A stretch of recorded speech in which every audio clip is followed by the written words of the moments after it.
As we mentioned, things are a little slow today at the polling places. Yeah, with the exception perhaps of Sheboygan and Appleton, some people don't have any races at all to vote on. Some workers at the polls, though, are saying they're relieved about that slow pace because it's the first election in Wisconsin requiring voters to show an ID before getting a ballot. Beyond that, not only do voters have to show an acceptable form of a government-issued photo ID, they must also state their name for the poll worker and sign the poll book. Now, there are 9 acceptable forms of ID.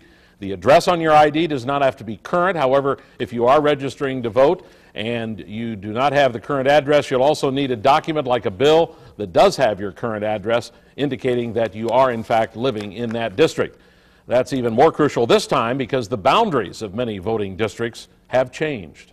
Fox 11's Kelly Schlicht this evening takes a closer look at how it's going at the polls. The familiar beep of the voting machine. It's something poll workers at the First Presbyterian Church in Green Bay say they haven't heard a lot of during this spring primary. It's been pretty slow today, but I think that was expected. But they also haven't heard too many complaints about using an ID to vote. I think they've been going very well. Yeah, we've had a couple disgruntled people, but on the whole, everybody comes in with their license. Poll workers say most voters already had their IDs in hand and ready to go when they came in to cast their ballots today. And just in case they didn't know what they needed to bring, they had a sheet describing what IDs are accepted. I think people are prepared. The majority of voters we spoke with say they don't mind the new law. I have always shown my ID when I come to vote, regardless of the new law, so it's the same for me. Oh, I think it's a good idea. Oh, that doesn't bother me. Showing my ID is just fine. So I just feel it's better that we do know who every person is to vote. Both voters and poll workers are expecting a bit longer lines and more delays for larger turnout elections in the future.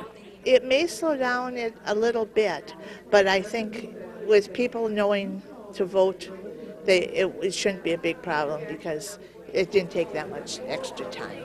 Poll workers say today was a less stressful time to break in new regulations as they look ahead to a busy year in 2012 at the polls.